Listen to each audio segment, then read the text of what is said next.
Hey, what's up, YouTube? This your girl, TheAfroPix.com. Thank you so much for watching.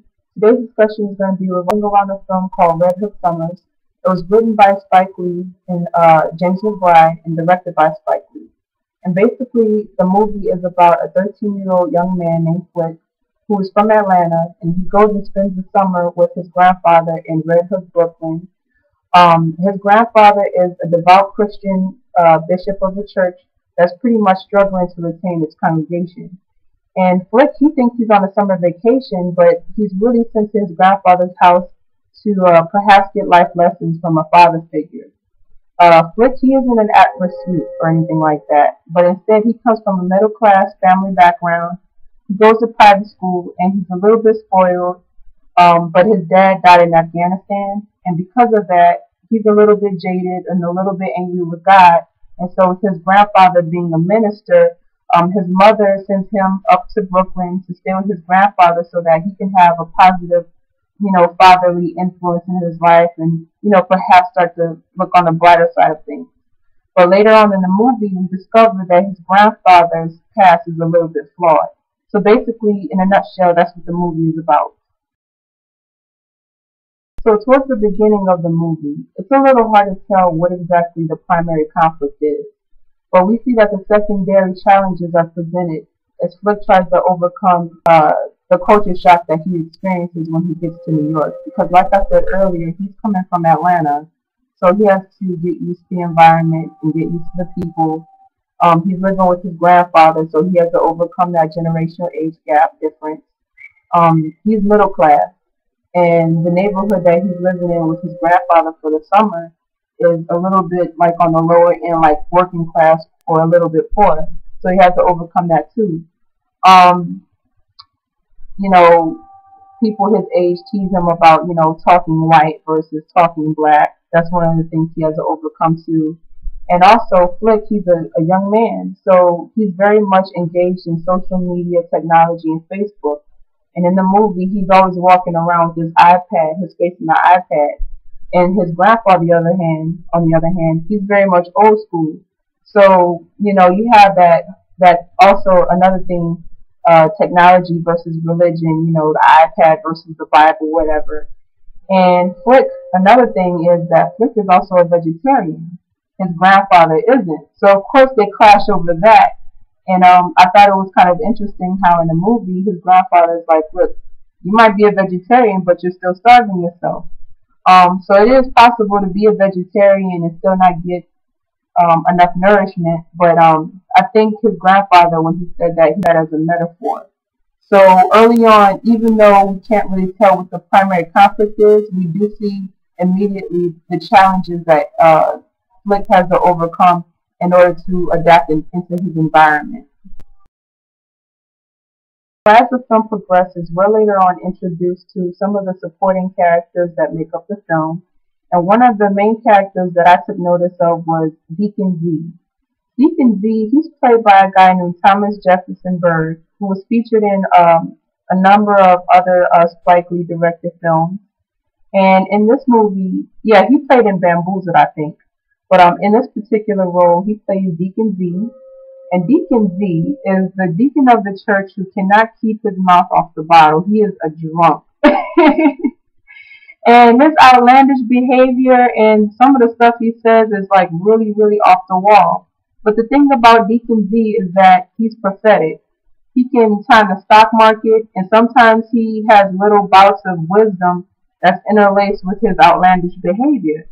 And so I thought his character was kind of funny because his character represented the narrative motif that's similar to the Cheshire Cat in Alice in Wonderland, because his attitude about life and his the way he carries himself is very unpredictable. But yet here and there, if you listen closely, he'll tell you information that you probably should hear if you listen. So in the Cheshire Cat and Alice in Wonderland was kind of philosophical in that way, despite being nutty and crazy.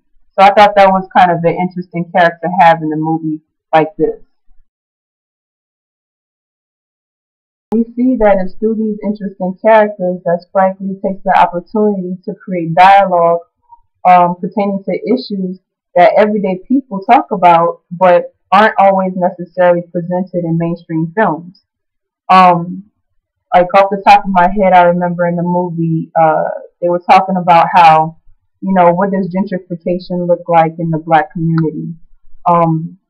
President Obama, he was pivotal in inspiring, change. But, it's up to black people to uh, foster self-responsibility. So that was another topic that they were talking about in the movie. Parenting. What is the difference between a baby mama and a single mother? Another topic was health. They were talking about in the movie how, like, why kids in the housing projects who have asthma, they don't necessarily die of asthma, but instead they die because, the light bulbs in the projects are out. So when the EMT comes, they can't find their way to rescue the child, and the child ends up, dying. So they were talking about how, poverty impacts health. Another topic that they were discussing was, how black people, young black people especially, are portrayed negatively in the media, and how it's so important to define yourself.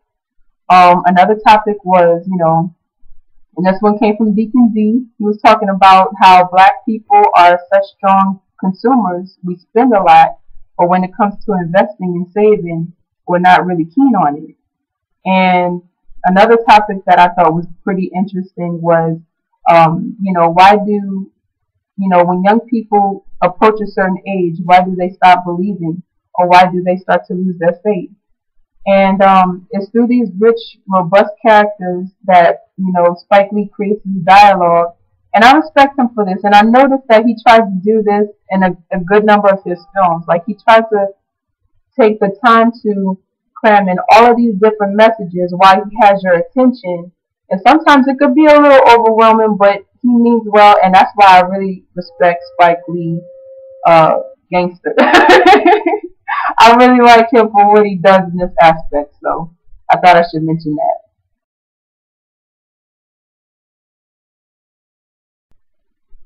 Okay, so here comes the spoiler.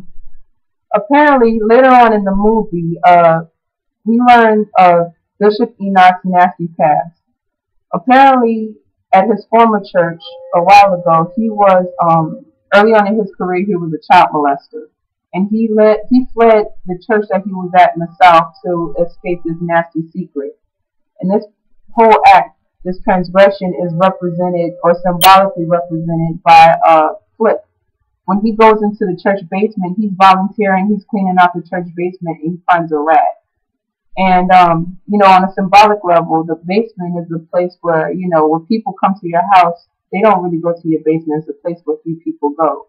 And for him to find this rat, it marked the time in the movie where all these things started to unravel and stuff started going wrong.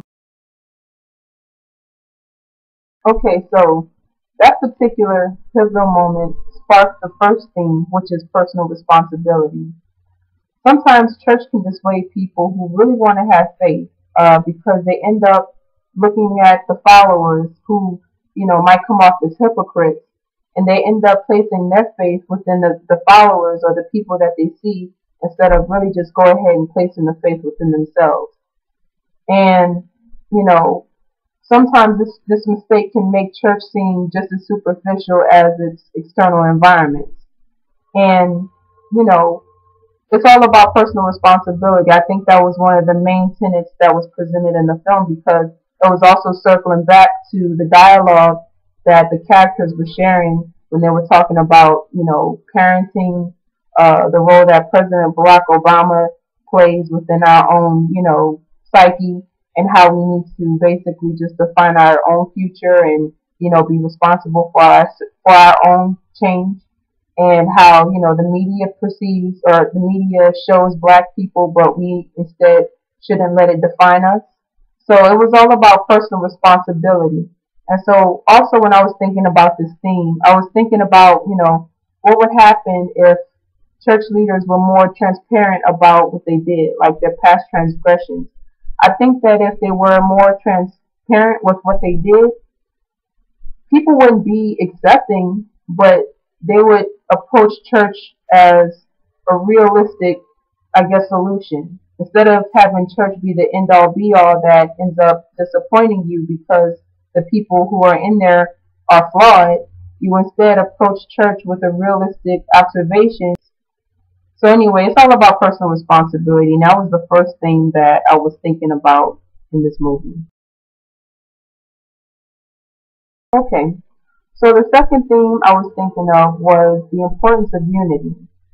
I know that church in some parts of the U.S., and especially in the South, like in the Bible Belt, the church is still very much the cornerstone of the black community. Some communities actually rely on churches to spark and spur pride, and rightfully so. So my question was, the communities that don't put that much emphasis on participating in church, are they usually the ones that fall victim to gentrification first? I don't know. Gentrification was one of the topics that was presented in the dialogue that was shared between the characters. And I just happened to come across that question because I know that pride, community development, church, and gentrification, I don't know how the relationship is correlated. I don't know if one affects the other or one causes the other, but I know all of those four tenets kind of, are interrelated. So I was just wondering about that. Could church, if people decided to be more proactive and be more active in church, would they be therefore more proactive in their community development?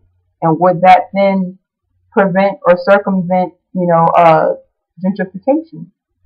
And my second question in regards to unity, or the theme of unity, was how important is church in the age of Facebook and social media? Because social media tools and technology is really designed to connect people and keep them in touch. But we also, find so often that these tools really, isolate people. And so I'm wondering how important is church in this, new technology age, and what role does it play? So those were the two main questions that I had in regards to the theme of unity. So the third theme, and this is probably one of the most important themes, is the theme of forgiveness. So it was mostly questions in regards to this theme, but should rapists and child molesters be forgiven? Should they be given a second chance, considering that no one is perfect? Is rape and child molestation, is it really a sickness? And if so, how can it be cured? And my third question was, if we're to, claim personal responsibility to gain faith, are we entitled to judge? And if so, how? So in regards to the theme of forgiveness, it was more so questions than suggestions on my part. So as far as the symbolic nature of the movie is concerned, the movie didn't really rely on symbols so much because it was really dialogue heavy and it was really pretty much straightforward. But there were some things that struck out to me as far as the symbolic nature, symbolic tone of the movie. One of the things that I noticed was throughout the movie, every once in a while, there would be shots or images of, the Brooklyn neighborhood of Red Hook. You would see a garden, trees, you would see, a mural. And one of the murals that struck out to me was one that said, "One day we will part." And anyone who knows, or anyone who lives in like a major city like New York, knows that these murals aren't just posted up just for willy-nilly. They're really posted up because they serve a distinct purpose, and it's probably because, to commemorate the life of someone who passed, or commemorate the life of someone who was a community member or a community leader that might have been, cherished, who, passed away. So the theme or the meaning that I took away from those murals that were presented in the movie was that, we all have an impact on each other's lives, whether we like it or not, and whether we're aware of it or not. And also, another thing that coincided with this symbol was the background music that was playing towards the end of the movie. I don't know who sung it, but it kept saying, "You make me happy, you make me sad, you make me happy, you make me sad." And I thought that was pretty interesting too, because it also touched on the symbolism of how, we have a strong impact on each other's lives more than we take notice of.